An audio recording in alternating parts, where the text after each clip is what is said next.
Hello, Steeler Nation. Hello, Pittsburgh Steeler fans. Welcome to this breaking news video from your Pittsburgh Steelers Syndicate. I'm your host, Owen.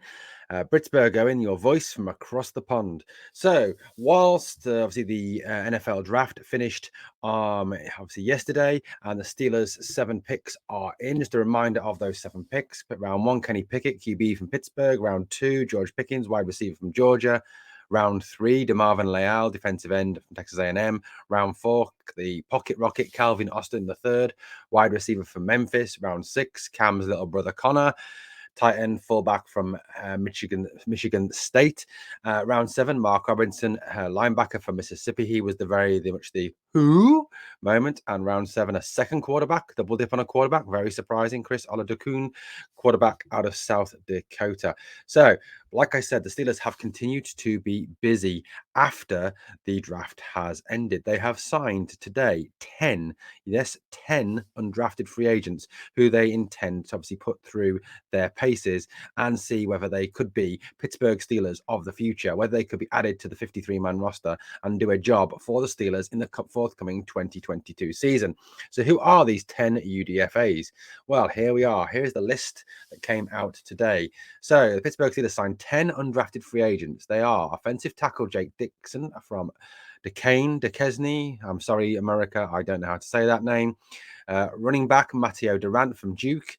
Defensive tackle Donovan Jeter from Michigan.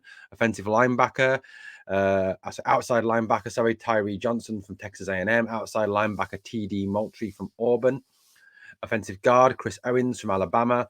Cornerback Chris Steele from Southern California. Offensive tackle Jordan Tucker from North Carolina. Running back Jalen Warren from Oklahoma State. And cornerback Bryce Watts from UMass. So obviously, with these 10 undrafted free agents, as you can see, the Steelers have addressed some positions they did not address in the draft. Obviously, taking 2 offensive tackles there in Jake Dixon and Jordan Tucker, 2 running backs in Jalen Warren and Matteo Durant, and 2 outside linebackers in Tyree Johnson and TD Moultrie. Guard also was again not addressed in the draft. However, it was addressed in free agency.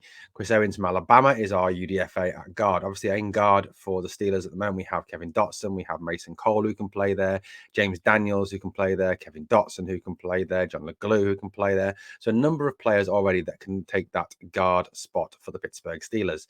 Cornerback again was another spot not addressed in the present round of free agency or in the NFL draft that has just gone. So that's therefore the Steelers have taken Chris Steele and Bryce Watts to give them a tryout to see if they could become future Pittsburgh Steelers. I think it's very interesting that the Steelers have done this, that they've signed these players in those particular positions that we have not addressed yet as the Pittsburgh Steelers. So what do we think, guys? What do we think of these 10 undrafted free agents? There were some pretty amazing names actually that weren't drafted. Before I come back to our 10 UDFAs, did you know that Carson Strong, who was projected to go in round 2 or 3, was an undrafted free agent? He went to the Philadelphia Eagles. There is still one undrafted free agent out there that I am absolutely shocked and amazed that nobody has yet taken a chance. Well, as of recording, has not yet taken a chance on. That is Justin Ross out of Clemson.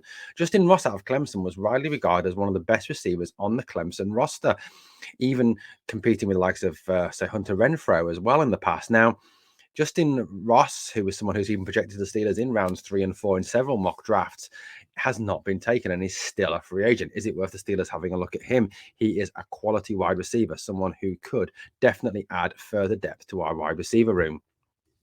But interesting, I think, that that the Steelers have taken those 2 running backs, especially as I think there is definitely a need to address the running back position, because as we know, Najee Harris cannot be leaned on to the extent that he was last season. He cannot go on with 380 touches, or else we'll be faced with a situation where wear and tear catches up on him towards the end of the season and he gets injured like he did in the Baltimore game and therefore becomes ineffective in the Kansas City game because he was carrying that injury.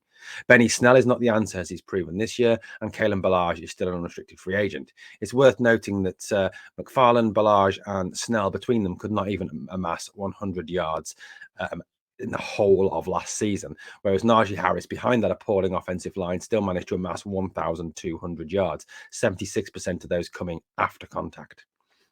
So it remains to see what Mateo Durant from Duke and Jalen Warren from Oklahoma can bring to the Steelers. Could they be that change of pace back? Could they be the player that come in and spell at Najee? I must admit, I don't know a great deal about them at this stage. I will be going away and doing some further research. It's interesting to see the signing of the two tackles too, in Jake Dixon and in Jordan Tucker from North Carolina, to see whether I think tackle is definitely somewhere where further depth is needed, and also further development prospects are needed.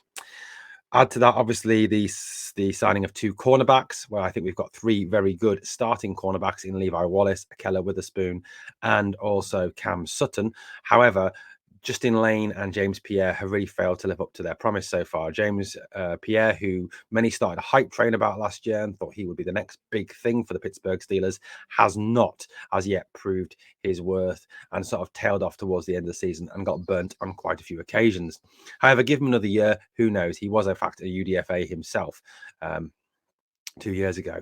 Justin Lane, who was a third-round pick, is another one who has not lived up to his potential as a cornerback. Yes, he contributes on special teams, but he does not really contribute in the secondary. So it may be the end of Justin Lane's time as a Pittsburgh Steeler, particularly if one of these two undrafted free agents work out.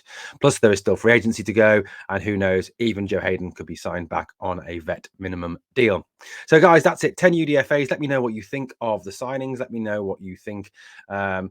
If any of them will make the roster.